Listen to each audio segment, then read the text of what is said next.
Boa noite, meu nome é Rafael. Vim apresentar para vocês o nosso projeto integrador de segundo bimestre. A proposta da universidade foi currículo e inovação. Dentro dessa proposta, nós utilizamos como recurso metodológico a pesquisa documental, que são os parâmetros curriculares nacionais. Eles trazem não o conteúdo a ser passado e ensinado aos alunos, e sim diretrizes que vão guiar a forma de você passar o conteúdo e as disciplinas os conteúdos de cada uma das disciplinas para os alunos. O conteúdo do MEC pega para a matemática de sexto ao nono ano as seguintes características. Primeiro, expressão e compreensão. Segundo, argumentação e decisão. E terceiro, contextualização e abstração. Seguindo esses três itens que são norteadores da disciplina de matemática, como requisitos mínimos, cada secretaria municipal e diretoria estadual tem uma certa liberdade para trabalhar os seus currículos de conteúdo para ser ensinado em sua rede. Por exemplo, além desses três conteúdos, a diretoria de ensino do Estado de São Paulo também utiliza as 5 competências do Enem, que são capacidade de expressão em diferentes linguagens, capacidade de compreensão de fenômenos, capacidade de contextualizar, capacidade de argumentar de modo consistente e capacidade de decidir após as análises argumentativas. Então, com base nisso, dessa flexibilização natural que existe entre as hierarquias do ensino no Brasil, que seria do MEC, das diretorias estaduais e das municipais de ensino, a gente veio trazer uma proposta de trabalho com jogos e desafios matemáticos, para a incorporação disso no currículo de sexto ao nono ano. Não como um conteúdo a mais, mas como uma ferramenta para auxiliar a aquisição de outros conteúdos.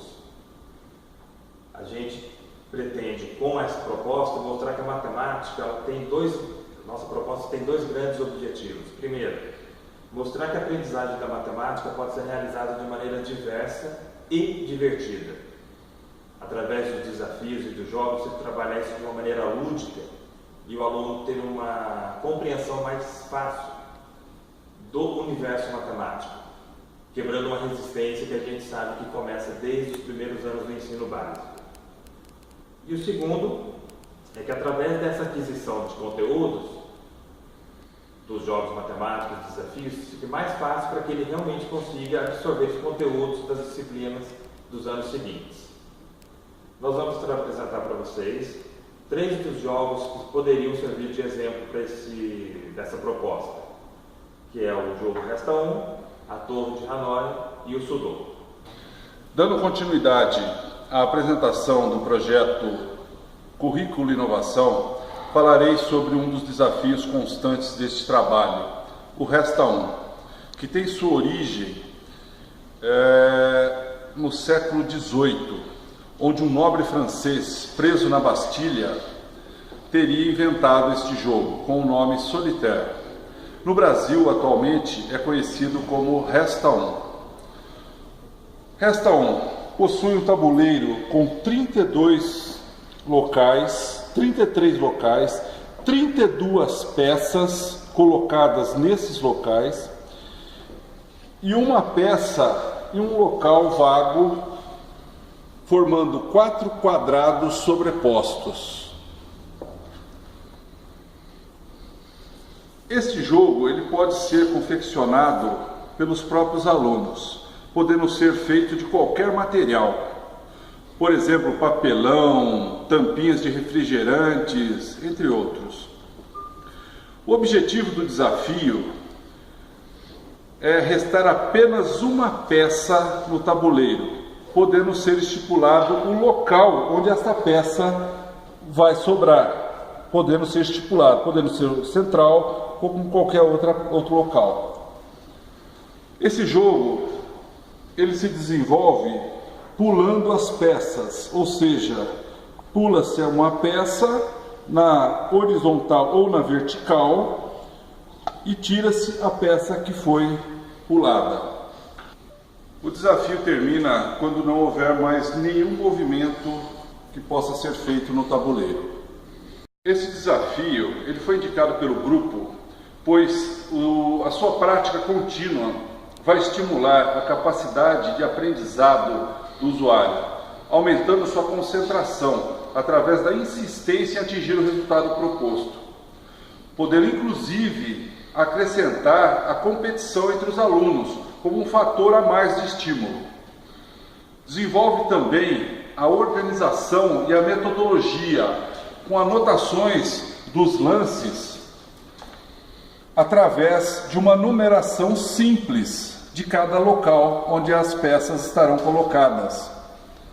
Este jogo também auxilia a fixar a visão de figuras geométricas, espaciais e planas, por exemplo, quadrados, esferas, enfim, a parte de geometria, além de fixar conceitos de resto, fração, proporção, porcentagem. Nós podemos estar trabalhando com as crianças os seus resultados, aquilo que eles estão realizando.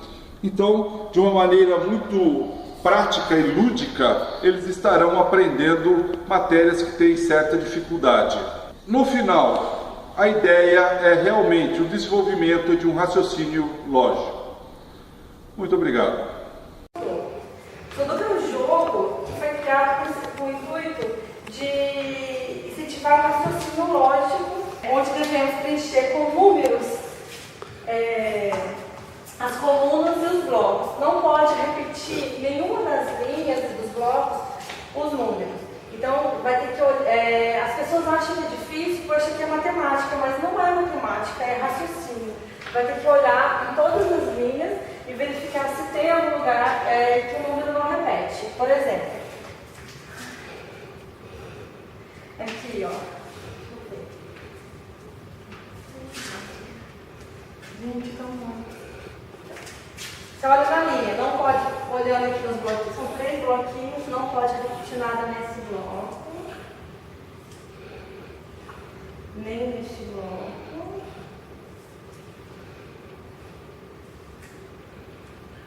todos eles, e também não pode repetir na linha. Desenvolvedor de raciocínio. Em duas premissas. Que você tem que perguntar, tem que ter a condição, se eu vou colocar aqui, se der um número, né, que vai dar certo, ou onde eu vou colocar o número. Por exemplo, aqui na linha, a gente vai olhar, como não pode repetir nenhum número, você vai contando. Aqui, por exemplo, é o número 1. E já vai contando, tem que ir testando mesmo, que você vai conseguir, vai repetir, aí você vai apagando, porque...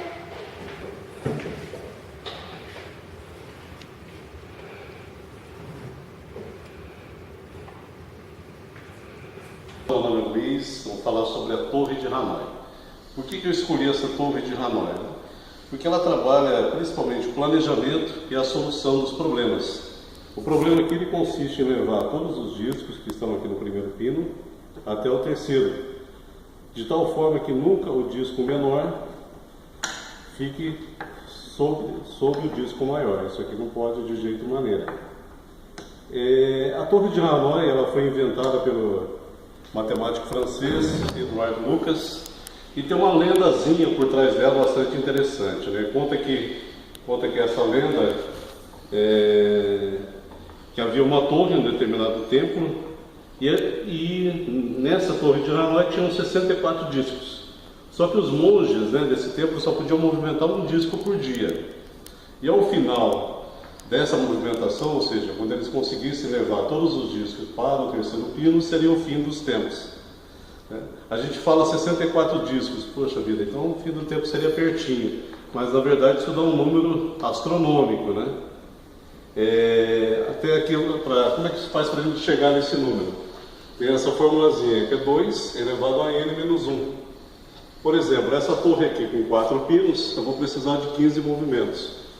A torre com 7, 127 movimentos. E uma torre com 7 discos, 32.767 movimentos. Então uma torre com 64 daria um número aí, dá um número gigantesco. Eu queria só demonstrar como é que a gente faz essa brincadeira, né? Então primeiro a gente vai começar aqui.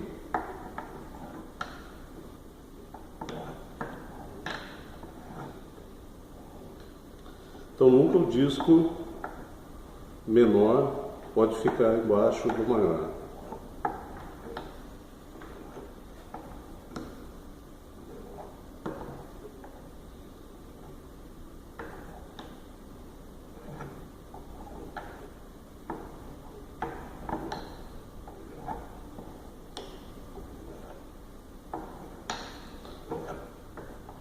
Aqui eu acho que eu já até errei.